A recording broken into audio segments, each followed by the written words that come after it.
Study. आज हम लोग पढ़ने जा रहे हैं एनसीईआरटी क्लास 6 साइंस का चैप्टर 4.1 है। सॉर्टिंग मटेरियल्स इनटू ग्रुप्स है इस चैप्टर का नाम। ठीक है, आगे पढ़ते हैं। 4.1 object around us.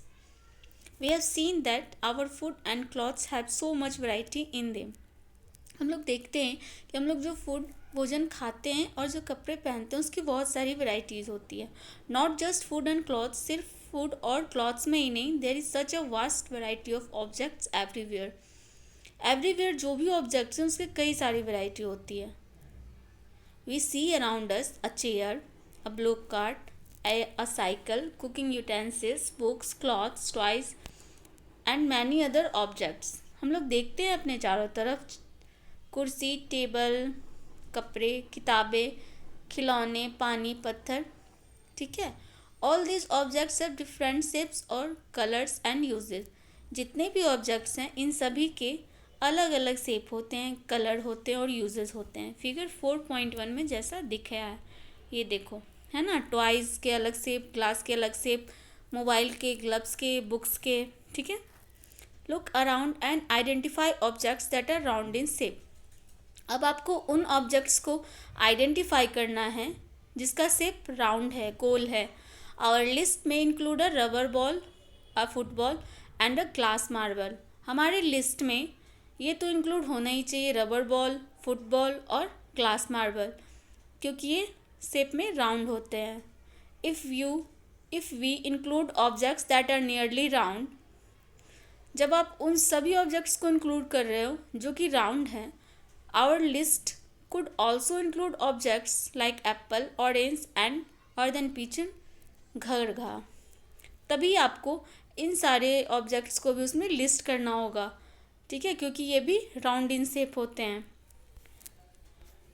Suppose we were looking for objects that are edible, we might include all the items that we have listed in table 1.1, 1.2 and 1.3 in chapter 1। Chapter 1 में हमने जो भी टेबल में इंक्लूड किया था आइटम्स को, we might also find that some of those round shaped objects we just listed out are also in this group. तो हम लोग क्या देखेंगे कि हमने जो अभी राउंड शेप वाले ऑब्जेक्ट्स को ग्रुप किया है वो भी उस लिस्ट में मिलेंगे आपको। Let us say we wish to make a group of objects that are made of plastic. अब हमें उन ऑब्जेक्ट्स को ग्रुप करना है जो प्लास्टिक के बने हैं। Bucket, lunch box, toys, water containers, pipes and many such objects में find a place in this group. There are so many ways to group objects. Objects को ग्रुप करने के कई सारे तरीके हैं। In the above examples we have grouped objects on the basis of their shape और the materials they are made from. ऊपर example में हमने ऑब्जेक्ट्स को उनके शेप और मटेरियल जिससे किससे वो बने हैं इनके आधार पे ग्रुप किया था। All objects around us are made of one or more materials. हमारे चारों ओर जितने भी ऑब्जेक्ट्स हैं वो एक से ज़्यादा मटेरियल से मिलकर बने हैं। दिस मटेरियल्स में be glass, metal, plastics, wood, cotton, paper, mud और सॉइल। ये मटेरियल्स या तो ग्लास हो सकते हैं, मेटल हो सकते हैं, प्लास्टिक हो सकते हैं, वुड, कॉटन या पेपर, मड और सॉइल हो सकते हैं। Can you think of more examples of materials? क्या आप इससे ज़्यादा मटेरियल्स के बारे में सोच सकते हो? Activity 1, let us collect as many objects as possible. अब हमें जितना पॉसिबल हो सके उतने ऑब्जेक्ट्स को कलेक्ट करना है अपने चारों ओर से। Each of us could get some everyday objects from home. इसमें हमें कुछ ऑब्जेक्ट्स ऐसे लेने हैं जो होम में हो। We could also collect some objects from the classroom. कुछ क्लासरूम से कलेक्ट करने हैं और कुछ स्कूल के आउटसाइड से। What will we have in our collection? अब हमारे कलेक्शन में क्या है? Chalk, pencil, notebook, rubber, duster, a hammer, nail, soap, spoke of a wheel, bat, match box, salt, potato, इतने सारी चीज़। We can also list objects that we can think of. हमें उन ऑब्जेक्ट्स के बारे में भी सोचना है जिसे हमने क्लासरूम में नहीं लाया। फॉर एग्जाम्पल, जैसे कि wall, trees, door, tractor, road, etc. ठीक है. Separate all objects from this collection that are made from paper और वुड. अब आपको इन कलेक्शन में से उन ऑब्जेक्ट्स को सेपरेट करना है, अलग करना है जो पेपर और वुड के बने हैं. This way we have divided all objects into 2 group. इस तरीके से हम ऑब्जेक्ट्स को 2 ग्रुप में बांट सकेंगे. One group has the objects that are made from wood, paper और वुड. फर्स्ट ग्रुप में तो वो ऑब्जेक्ट्स रखेंगे जो पेपर और वुड के बने हैं, while the other group has the objects that are not made of this materials. और दूसरे ग्रुप में ऐसे ऑब्जेक्ट्स को रखेंगे जो पेपर और वुड के बने नहीं हैं. Similarly we could separate the things that are used for preparing food. अब हम उन चीज़ों को अलग करेंगे जिसका यूज हमें खाना बनाने में होता है. Let us be a little more systematic. List all objects collected in table 4.1. Try to identify the materials that each one is made of. It would be fun to make this a last table, collecting information about as many objects as possible. अब आपको जितने भी objects हैं उन सबको collect करके table 4.1 में list करना है और वो किस मटेरियल से बने हैं उनको लिखना है. जितने ऑब्जेक्ट्स आपको जितने ज़्यादा से ज़्यादा ऑब्जेक्ट पॉसिबल हो सके उनको कलेक्ट करके उनका इन्फॉर्मेशन लेके कि वो किस मटेरियल के बने हैं उनको आपको 4.1 के टेबल में लिखना है. ठीक है. अब आगे कह रहा है it may seem difficult to find out the materials out of which some of this objects are made. अब अगर आपको ये आसान नहीं लग रहा है तो आप इसका पता अपने फ्रेंड से, टीचर, पेरेंट्स से पता कर सकते हो, पूछ सकते हो कि ये ऑब्जेक्ट्स किस मटेरियल का बना है. टेबल 4.1 में देखो जैसे आप बताया गया प्लेट किस चीज़ का बना है? स्टील, ग्लास, प्लास्टिक सब का बना है. ठीक है. पेन किस चीज़ का बना होता है? प्लास्टिक का और मेटल का. अब हम आते हैं एक्टिविटी 2 पे. Table 4.2 list some common materials. You can also add more materials in. अब टेबल 4.2 में हमें कुछ कॉमन मटेरियल्स को लिस्ट करना है. You can also add more materials. आप इसमें कुछ और भी मटेरियल्स ऐड कर सकते हो. In column 1 that are known to you. Now try and think of everyday objects you know that are made mainly of these materials and list them in column 2. आप table 4.2 में कुछ ऐसे भी material डाल सकते हो जिसके बारे में आप डेली बेसिस पे देखते हो जिस मटेरियल को. ठीक है. और उनसे बने ऑब्जेक्ट्स को. ठीक है. तो ऑब्जेक्ट्स जो है उन्हें आपको कॉलम 2 में लिखना है और जो मटेरियल है उन्हें आपको कॉलम 1 पे लिखना है. अब देखो जैसे वुड से क्या क्या बनते हैं? Chair, table, clock, block cart and it's wheels. Paper से क्या क्या बनते हैं? बुक बनते हैं, नोटबुक बनते हैं, न्यूज़पेपर, टॉयज, कैलेंडर. लेदर से क्या बनते हैं? बैग बनते हैं, बेल्ट बनते हैं, शूज़ बनते हैं. प्लास्टिक से क्या बनते हैं? पेन बनते हैं और प्लेट बनते हैं, थाली बनती है. कॉटन से साड़ी, पैंट का, शर्ट का कपड़ा, बहुत सारी चीज़ बनते हैं. कॉटन रुई भी होती है. ठीक है. ये सारी चीज़ें कॉटन होती है. What do we find from this tables? हमने इस टेबल से क्या देखा? First we grouped objects in many different way. पहला तो ये कि हम ऑब्जेक्ट्स को कई डिफरेंट तरीके से बांट सकते हैं. We then found that objects around us are made up of different materials. उसके बाद हमने ये भी देखा कि हमारे चारों ओर जो ऑब्जेक्ट्स हैं वो बहुत सारे मटेरियल से बने हैं, कई डिफरेंट अलग अलग मटेरियल को मिला के बने हैं. At times, an object is made of a single material. And objects could also made of many materials. हमने ये भी देखा कि कुछ ऑब्जेक्ट ऐसे होते हैं जो एक ही मटेरियल से बनते हैं, कुछ ऐसे भी ऑब्जेक्ट हैं जो एक से ज़्यादा मटेरियल से मिलके बने होते हैं. And then again, one material could be also used for making many different objects. और उसके बाद एक मटेरियल से हम बहुत सारे ऑब्जेक्ट्स को बना सकते हैं. What decided which materials should be used for making any given object? It seems that we need to know more about different materials.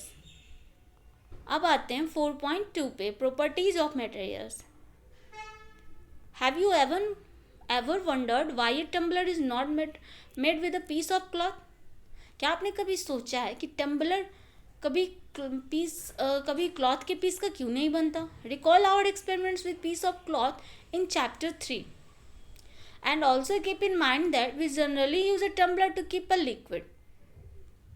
ठीक है, चैप्टर 3 में आपने इस एक्सपेरिमेंट को देखा था. ठीक है, तो उसे आप देख सकते हो, वहाँ से आप ये चीज़ पढ़ सकते हो. We generally use a tumbler to keep a liquid. Tumbler का यूज हम लोग जनरली लिक्विड रखने के लिए करते हैं. Therefore would it not be silly if we were to make a tumbler out of cloth. अगर हम लोग क्लॉथ का टम्बलर यूज़ करेंगे तो जैसा कि 4.2 में दिखाया गया है, देखो अगर हम लोग क्लॉथ का टम्बलर यूज़ करेंगे पानी रखने के लिए तो क्या होगा, सारा पानी बाहर आ जाएगा. ठीक है, इसीलिए हम लोग क्लॉथ का टम्बलर यूज़ नहीं करते. What we need for a tumbler is glass, plastic, metal or other such material that will hold water. हम लोग ग्लास, प्लास्टिक और मेटल के टम्बलर को यूज़ क्यों करते हैं? क्योंकि ये पानी, अगर आप पानी रखोगे तो ये पानी को उसमें रखता है, नीचे नहीं गिरने देता. आप जब ग्लास से पानी पीते हो तो ग्लास में पानी रहता है, वो गिरता नहीं है. इसीलिए हम लोग इन सारे मटेरियल्स का यूज करते हैं. Similarly, it would not be wise to use paper like materials for cooking vessels. ऐसे ही कभी आपने पेपर के मटेरियल्स को यूज़ किया है खाना बनाने के लिए? नहीं. पेपर के बर्तन में कभी खाना बनाया? नहीं बनाया, क्योंकि पेपर को आप अगर गैस पे रखोगे तो वो जल जाएंगे, खाना नहीं बनेगा. इसीलिए हम उसको यूज़ नहीं करते हैं खाना बनाने में. We see then that we choose a material to make an object depending on its properties and the purpose for which the object is to be used. We see then, तो हमने देखा that we choose a material to make an object. जो हम लोग material use कर रहे हैं object बनाने के लिए, वो उसकी प्रॉपर्टीज़ पे डिपेंड करता है. And the purpose for which the object is to be used. देखो, अब हम लोगों को ऐसा मटेरियल यूज लेना है ऑब्जेक्ट बनाने के लिए जो उसकी प्रॉपर्टी पे भी डिपेंड करे और वो जिस पर्पस के लिए वो बनाया जा रहा है. जैसे आपको ऐसा मटेरियल लेना है कि जैसे आप कुकर लेते हो तो कुकर ऐसे मटेरियल से बना है कि अगर आप उसे गैस पे चढ़ाओगे भी तो उससे नुकसान नहीं होगा, आप उस पर ईजिली खाना बना सकते हो. ठीक है, तो उसके प्रॉपर्टीज़ को और उसके पर्पस को ध्यान में रखते हुए हम मटेरियल का यूज़ करते हैं ऑब्जेक्ट बनाने में. So what are all the properties of materials that would be important for their uses? Some properties are discussed here. Activity 3 appearance है. Materials usually look different from each other. Materials, जितने भी materials होते हैं वो कभी सारे materials एक जैसे नहीं दिखते, वो कुछ ना कुछ अलग दिखते हैं, सबसे अलग होते हैं. Would looks very different from iron. Would जो है लकड़ी जो है बिल्कुल अलग दिखता है आयरन से. Iron appears different from copper और एल्यूमिनियम. आयरन कॉपर और एल्यूमिनियम से अलग होता है. At the same time there may be some similarities between iron, copper और एल्यूमिनियम. ऐसा हो सकता है कि कुछ सिमिलरिटीज़ मैच करती हैं आयरन, कॉपर और एल्यूमिनियम में, जो वुड में नहीं है. Activity 3 collect some pieces of different materials. अब आपको डिफरेंट मटेरियल्स के कुछ पीसेस कलेक्ट करने हैं, जैसे paper, cardboard, would, copper, wire, aluminium sheet, chalk, etc. Do any of this appear shiny. अब ये जितने भी डिफरेंट मटेरियल्स आपने लिए हैं, क्या इसमें से कोई भी आपको शाइनी दिख रहा है, चमक रहा है? Separate the shiny materials into A group. अब आपको जो भी शाइनी मटेरियल्स है उनको आपको एक ग्रुप में डिवाइड करना, अलग करना है, उन्हें सेपरेट करना है. Now observe as the teacher cuts each material into 2 pieces. अब आपको ये ऑब्जर्व करना है कि जब टीचर्स उस मटेरियल को 2 भाग में काटती हैं and look at the freshly cut surface, तब आपको उस फ्रेशली कट सरफेस को देखना है कि जब वो जिसे आप काटते हो तो उस टाइम जो उसका सरफेस होता है जिसे आप काटते हो वो शाइनी होता है, वो चमकता है. ठीक है. Does the freshly cut surface of some of this materials appear shiny? Yes, बिल्कुल दिखता है. Include this objects also in the group of shiny materials. अब जो मटेरियल्स आप कट कर रहे हो और उसका फ्रेश सरफेस जो है वो आपको शाइनी दिख रहा है, तो वैसे मटेरियल्स को भी आपको उन ग्रुप में रखना है, शाइनी वाले ग्रुप में, ठीक है, जो ये शाइनी मटेरियल है। Do you notice such a shine और lustre in the other materials? Cut them any way as you can. क्या आपने ये नोटिस किया कि अदर मटेरियल्स भी शाइनी होते हैं? कट देम एनी वे, आप उन्हें किसी भी तरीके से काटो, जैसा आप काट सकते हो। Repeat this in the class with as many materials as possible. आप इसे क्लास में रिपीट करो, आपको जिस मटेरियल पे पॉसिबल हो, ठीक है। And make a list of those with and without lustre. और इसका आपको एक लिस्ट बनाना है जो मटेरियल लस्टर है और जो मटेरियल लस्टर नहीं है उसका। इंस्टीड ऑफ कटिंग, कटने के बाद you can rub the surface of material with sand paper और to see if it has lustre. अब जो आपने कट किया उस फ्रेशली कट सरफेस को आपको सैंड पेपर पे रब करना है, ये पता करने के लिए कि वो लस्टर्स है या नहीं। ये देखो जैसा दिखाया गया।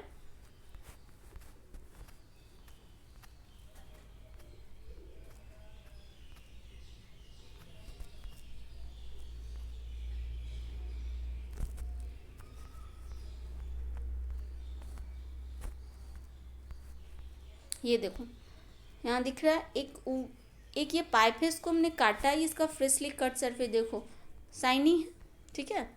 Materials that have such lustre and usually metals, iron, ठीक है। See if it has lustre. Next आते हैं हम हार्डनेस पे। When you press different materials with your hand, जब आप कोई मटेरियल्स को अपने हैंड से प्रेस करते हो, some of them may be hard to compress while others can be easily. कुछ मटेरियल्स तो ईजिली कंप्रेस हो जाते हैं लेकिन कुछ हार्ड कंप्रेस होते हैं। Take a metal key and try to scratch with it. अब आपको एक मेटल का की लेना है और ये जितने भी आपने मटेरियल्स लिए हैं उस पर स्क्रैच करना है। The surface of a piece of, जैसा कि है wood, aluminium, piece of stone, nail, candle, chalk, any other material और ऑब्जेक्ट, जो भी आपने मटेरियल और ऑब्जेक्ट लिया है। You can easily scratch some materials. तो आप देखोगे कि कुछ मटेरियल ऐसा है जिस पे आप इजीली स्क्रैच कर सकते हो और कुछ मटेरियल ऐसा है जिस पे आप इजीली स्क्रैच नहीं कर सकते हो। तो जिस पे आप इजीली स्क्रैच और कंप्रेस कर सकते हो वो सॉफ्ट मटेरियल होता है, और जिस पे आप इजीली स्क्रैच और कंप्रेस नहीं कर सकते वो हार्ड होता है। एग्जाम्पल में कॉटन और स्पंज जो सॉफ्ट होते हैं, आयरन क्या होते हैं, हार्ड होते हैं। In appearance materials can have different properties like lustre. Materials के डिफरेंट प्रॉपर्टीज होते हैं, लस्टर और हार्डनेस, रफ और smooth. Can you think of other properties that describe the appearance of a material? क्या आप ऐसी प्रॉपर्टीज के बारे में डिस्क्राइब कर सकते हो जो मटेरियल्स के अपीयरेंस को बताता हो? नेक्स्ट है सॉल्यूबल और insoluble. Collect examples of some solid substances. आपको क्या करना है, कुछ सॉलिड सब्सटेंसेस के सैंपल्स लेने हैं, जैसे sugar, salt, chalk powder and sawdust. Take 5 glasses और बीकर्स। आपको 5 ग्लास लेना है या तो बीकर्स लेना है। Fill each one of them about 2/3 with water. आपको इन सभी बीकर्स को या ग्लास को 2/3 पानी से भर देना है। Add a small amount of sugar to the first glass. आपको फर्स्ट ग्लास में कुछ अमाउंट शुगर डालना है, दूसरे में आपको साल्ट डालना है, और जो बाकी बचे हैं उन सभी में आपको अलग अलग चीज़ें डालनी हैं, ठीक है। Stir the contents of each of them with a spoon. अब आपने इन पांचों में जो भी डाला है, ठीक, उन सभी को आपको स्पून से स्टीर करना है, हिलाना है। Wait for a few minute, कुछ देर के लिए वेट करना है। Observe what happens to the substance added to water. अब आपको ये देखना है कि आपने जो सब्सटेंस उसमें मिक्स किया है वाटर में, वो क्या हुआ, डिज़ोल्व हुआ या डिज़ोल्व नहीं हुआ। ये देखो फिगर 4.4 में दिखा रहा है, एक फर्स्ट बीकर जो है उसमें आपको दिख रहा है कि वो डिज़ोल्व नहीं है, वो एक तरीके से एक जगह जमा हो गया है, सेपरेट कर लिया अपने आप को वाटर से, और एक में आपको डिज़ोल्व होता दिख रहा है। Note your observation as shown in table 4.3। अब आपको अपने ऑब्जर्वेशन को उन पांचों बीकर में या ग्लास में जो भी आपने ऑब्जर्व किया उसे आपको 4.3 के टेबल में नोट डाउन करना है। फर्स्ट में क्या है, साल्ट। साल्ट क्या है, वो कम्प्लीटली डिजॉल्व हो जाते हैं, यस, तो वो सॉल्यूबल होते हैं, वाटर में डिजॉल्व हो जाते हैं। शुगर भी डिजॉल्व हो जाते हैं। सैंड डिजॉल्व नहीं होते हैं। चॉक पाउडर भी डिजॉल्व नहीं होते हैं, ठीक है। You will notice that some substance have completely disappeared or dissolved in water. जो सब्सटेंस इजीली डिजॉल्व हो जाते हैं, घुल जाते हैं, उसे हम क्या कहते हैं, सॉल्यूबल। और सॉल्यूबल क्या चीज़ हुआ, जैसे चीनी को हम क्या कहेंगे, सॉल्यूबल, क्योंकि वो घुल गया तो वो सॉल्यूबल हो गया वाटर में। Other substance that do not mix with water and do not disappear even after we stir a long time. और जो डिजॉल्व नहीं होते हैं वाटर में, एक लंबे टाइम तक हम हिला रहे फिर भी नहीं होते, उसे हम इनसॉल्यूबल बोलते हैं, ठीक है। This water plays an important role in the functioning of our body. Water हमारे बॉडी के लिए भी बहुत ज़रूरी होता है, क्योंकि ये हमारे बॉडी में बहुत चीज़ों को डिजॉल्व करने में हेल्प करता है। Do liquids also dissolve in water. क्या लिक्विड भी वाटर में डिजॉल्व हो सकते हैं, देखते हैं एक्टिविटी 5 में। Collect samples of vinegar, lemon juice, mustard oil और कोकोनट ऑयल, केरोसिन और एनी अदर लिक्विड। अब आपको कुछ लिक्विड्स के सैंपल्स लेने हैं, जैसे ऑयल ले लो, कोई भी ऑयल, केरोसिन या अदर लिक्विड। अब आपको फिर से ग्लास टम्बलर लेना है, आपको उसमें हाफ पानी डाल देना है, add a few spoonfuls of one liquid. अब आपको उसमें कोई भी लिक्विड डालना है और हिलाना है। Let it stand for 5 minutes. अब आपको उसको 5 मिनट के लिए छोड़ देना है। Observe whether the liquid mixes with water. Water figure 4.5। Repeat the same with other liquids as many different liquids as are available to you. अब आपको क्या करना है कि ऑब्जर्व करना है कि क्या वो लिक्विड वाटर में मिक्स हुआ, और आपको जितने पॉसिबल हो सके उतने लिक्विड्स के साथ आपको ये टेस्ट करना है। Right your observations in table 4.4। और अब आपको इस ऑब्जर्वेशन को जो भी आपने किया उसे 4.4 में नोट डाउन करना है। विनेगर मिक्स हो जाता है, बिल्कुल।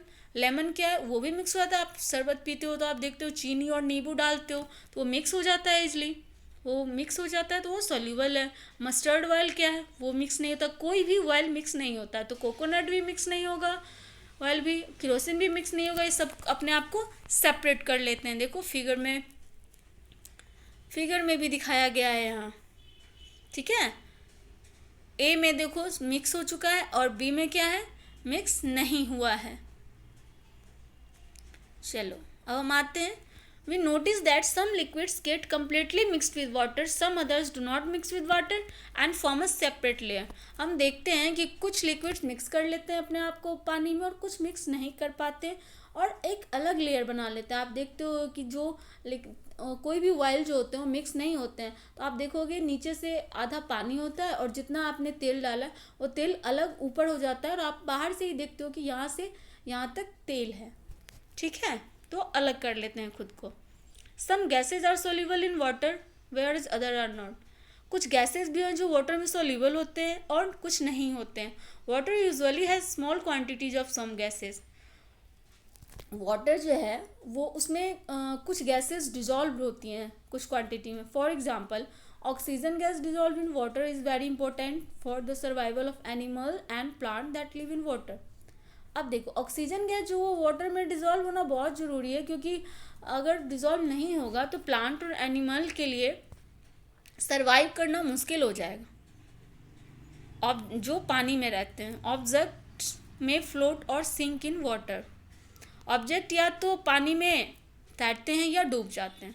While doing activity 4, you might have noticed that the insoluble solids separate out from water. जब हम एक्टिविटी 4 कर रहे थे तो हमने ये देखा कि कुछ इंसॉल्यूबल सॉलिड्स जो हैं वो अपने आप को वाटर से अलग कर लेते हैं। बिल्कुल है, अगर आप बालू डालोगे पानी में तो आप कितना भी हिलाओगे वो हिलेगा नहीं। आप देखोगे एक टाइम के बाद कि बालू जो है वो ग्लास में नीचे की तरफ बैठा हुआ है और पानी अलग है, बिल्कुल मिक्स नहीं होता। यू मे हैव, और ऐसा ही हमने एक्टिविटी 5 में लिक्विड का टेस्ट करते टाइम देखा है। Some of this materials that didn't mix with water और floated to the surface of water. कुछ मटेरियल्स ऐसे हैं जो मिक्स हो जाते हैं वाटर में, कुछ तैरने लगते हैं, others may have sunk to the bottom of the tumbler, right, और कुछ डूब जाते हैं. We notice many examples of objects that float in water और सिंक. हमने बहुत सारे एग्जाम्पल्स को नोटिस किया है जो कि फ्लोट करने लगते हैं वाटर में और कुछ डूब जाते हैं. फिगर 4.6 में हम देखेंगे. dried leaves fallen on the surface of a pond, a stone that you throw into this pond, few drops of honey that you let fall into the glass of water. What happens to all of this? देखो, जब आप पानी पे सूखे पत्ते फेंकोगे तो वो तो इनफैक्ट तैरने लगेगा. ड्रॉप डालोगे हनी का तो वो तो मिक्स हो जाता है. उसके बाद आप पत्थर फेंकोगे, पत्थर डूब जाता है. और ये सब क्यों होता है? डेंसिटी ज़्यादा होने के कारण. ठीक है, इन सारे ऑब्जेक्ट्स की डेंसिटी ज़्यादा होती है तो ये तैरने लगते हैं. बूजो would like you to give him 5 examples of each of objects that float and those that sink in water. बूजो आपको 5 एग्जाम्पल्स देना चाहता है वैसे इस ऑब्जेक्ट्स का जो कुछ फ्लोट कर रहे हैं वाटर में और जो सिंक कर रहे हैं. ठीक है. What about testing these same materials to see if they float or sink in other liquids like oil? अब आते हैं ट्रांसपेरेंसी पे. You might have played the game of hide and seek. आपने हाइड एंड सीक का गेम खेला होगा. Think of some places where you would like to hide so that you are not seen by others. आप ऐसी जगह छुपते हो कि आपको वहाँ कोई ना देख पाए. Why did you choose those places? आप ऐसी जगह क्यों ढूंढते हो? Would you have tried behind a glass window? क्या आपने कभी ग्लास वाले विंडो के पीछे छिपने की कोशिश की? ऑब्वियसली नॉट, बिल्कुल भी नहीं किया होगा. क्योंकि वहाँ पे क्या होता है कि आप ग्लास का विंडो रहेगा तो एक साइड से आप दूसरी साइड देख सकते हो. ईजिली आप मिल जाओगे, दिख जाओगे. As your friends you can see through that and spot you. ऐसे में क्या होगा, आपके फ्रेंड्स आपको देख लेंगे और आप हार जाओगे. Can you see through all the materials? दो substance or materials through which things can be seen are called transparent. Those substance or materials, ऐसे substance और materials through which things can be seen, जिसके through आप चीज़ें देख सकते हो, उसे क्या कहते हैं? ट्रांसपेरेंट कहते हैं. ठीक है. जैसा कि फिगर 4.6 में हम देखते हैं कुछ एग्जांपल्स. ये देखो, ट्रांसपेरेंट डब्बे रखे हैं यहाँ पे. आपको डब्बा खोलने की तो ज़रूरत है नहीं, आपको बाहर से ही दिख रहा है कि ये टॉफ़ी है, तो इसीलिए ट्रांसपेरेंट हो गया. ऐसे सब्जेक्ट, ऐसे सब्सटेंस और मटेरियल्स जिसके थ्रू हम ऑब्जेक्ट को ईजिली देख सकते हैं कि उस वहाँ पे क्या रखा है, वहाँ पे क्या रखा है. तो जैसे ग्लास हो गया, ग्लास में हम पानी रखते हो तो हमें दिखता है, तो वो क्या हो गया? ट्रांसपेरेंट हो गया. Shopkeepers usually prefer to keep biscuits. और शॉपकीपर्स क्या है, वो ऐसे ही डब्बे यूज़ करते हैं अपने सामानों को रखने के लिए, ताकि वो बायर जो खरीदने वाले जाते हैं उनको ईजिली ये सब आइटम दिखा सकें. On the other hand there are some materials through which you are not able to see. कुछ ऐसे materials which you are not able, जिसे आप नहीं देख सकते. This materials are called OPEC.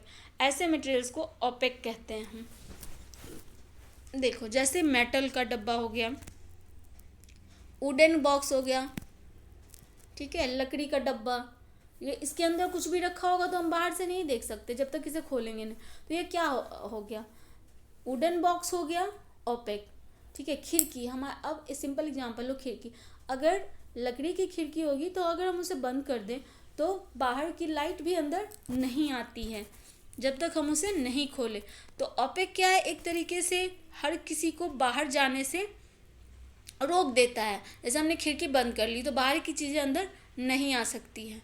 लेकिन अगर वही हम ग्लास की विंडो है, तो अगर हमारी सूरज की रोशनी भी पड़ती है उस पर, तो वो आप देखोगे कि वो अंदर कमरे में आती है. लेकिन जब हम लकड़ी का खिड़की होता है हमारा, हम बंद कर देते हैं तो वो अंदर नहीं आती है. तो वो क्या हो गया? ओपेक हो गया. ऐसा सब्सटेंस जिसे रखने के बाद हमें इस साइड से उस साइड की चीज़ें नहीं दिखाई दे, उसे हम ओपेक कहते हैं. ठीक है. अब देखो, do we find that we can group all materials and objects without any confusion? क्या आप इस सब मटेरियल्स और ऑब्जेक्ट को फाइंड करके ग्रुप कर सकते हो बिना कन्फ्यूजन के कि कौन सा ओपेक है और कौन सा transparent? Take a sheet of paper and look through it towards a lighted bulb. अब आपको एक पेपर का सीट लेना है और उसे बल्ब के नज़दीक ले जाना है। Make a note of your observation now. अब आपको ऑब्जर्वेशन के लिए एक नोट बनाना है। Now put 2-3 drops of some oil and spread it. अब आपको उस पेपर पे 2-3 ड्रॉप तेल का लेना है और फैला देना है। Look again towards the lighted bulb through that portion of the paper of which the oil has been spread. अब आपको क्या करना है, उस पेपर को अपने आई और उस बल्ब के बीच रखना है और जहाँ ऑयल स्प्रेड हुआ है उसको उससे देखना है आपको कि क्या आपको रोशनी दिख रही है। क्लियर नहीं दिखेगी बट दिखती है, तो ये हो गया ट्रांसपेरेंट। कि ऐसी चीज़ें जैसे ट्रांसपेरेंट से हम क्लियरली देख सकते थे, ओपेक से हम बिल्कुल नहीं देख सकते, बिल्कुल बंद हो जाती है।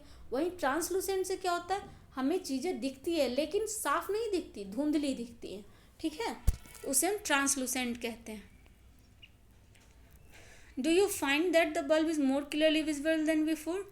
बिल्कुल, जैसा कि हमने एक पेपर का सीट सिंपल सा ले लिया और अपने आई और बल्ब के बीच रखा तो हमें बल्ब नहीं दिखेगी। क्यों नहीं दिखेगी, क्योंकि वो जो हमने पेपर का सीट लिया है, वाइट पेपर का सीट, उससे वो ओपेक होता है, उससे हमें नहीं दिखेगी। ठीक है, वही अगर हम तेल लगा दें तो वो ट्रांसलूसेंट हो जाएगी। We can therefore group materials opaque, transparent and translucent. अब आपको ऐसे मटेरियल्स को ग्रुप करना है जो कि ओपेक, ट्रांसपेरेंट और ट्रांसलूसेंट होती है। पहली suggest covering the glass of a torch with your palm at a dark place. पहली सजेस्ट करती है कि आपको एक टॉर्च लेना है, ठीक है, और उस पर आपको अपने पाम को रख देना है और वो भी डार्क प्लेस पे। Switch on the torch and observe the other side of the palm. अब आपको उस टॉर्च का स्विच ऑन करना है और आपको जो आपने पाम रखा है उसका अदर साइड देखना है। She wants to know whether palm of your hand is opaque. वो ये जानना चाहती है कि वो उसका पाम, हैंड का जो पाम है, क्या वो ओपेक है, ट्रांसपेरेंट है या ट्रांसलूसेंट है। We learn that materials differ in their appearance and the way they mix in water or other liquids. They may float or sink in water or may be transparent, opaque or lucent. Materials can be grouped on the basis of similarities or difference in their properties. Materials जो होते हैं उन्हें हम उनकी similarities, उनके differences जो भी होते हैं property में, उनके आधार पे हम उन्हें ग्रुप करते हैं। Why do we need to group materials? हमें मटेरियल्स को ग्रुप करने की ज़रूरत क्यों होती है। In everyday life we often group materials for our convenience at home.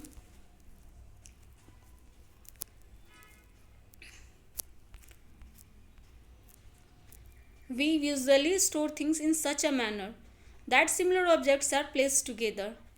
आप अपने घर में देखते हो कि आप एक कोई भी चीज़ को एक सही मैनर में रखते हो। क्लॉथ्स के जगह अलग होते हैं, ग्रोसरी के अलग, मेकअप्स सबके अलग अलग होते हैं। ठीक है, there is another reason why we find such grouping useful. ये भी एक रीज़न है चीज़ों को ग्रुप करने का। Dividing materials in groups makes it convenient to study their properties and also observe any patterns in their properties. Materials को divide करने के बाद हमें ये पढ़ने में ईजी हो जाती है उसके प्रॉपर्टीज़ और उनके पैटर्न्स, उनके प्रॉपर्टीज़ को ईजिली हम ऑब्जर्व कर सकते हैं। अब इससे ज़्यादा इस डिस्क्रिप्शन में पढ़ने के लिए से हमें इसे हायर क्लास में पढ़ना है। क्लास 6 के लिए इतना ही है। ठीक है, अगर सेशन अच्छा लगा हो प्लीज़ लाइक एंड सब्सक्राइब करें। नेक्स्ट वीडियो आपके पास सबसे पहले पहुँचे इसके लिए आपको बेल आइकन को प्रेस करना है। नेक्स्ट वीडियो में आपको इसके क्वेश्चंस एंड आंसर देखने को मिलेंगे। Bye bye.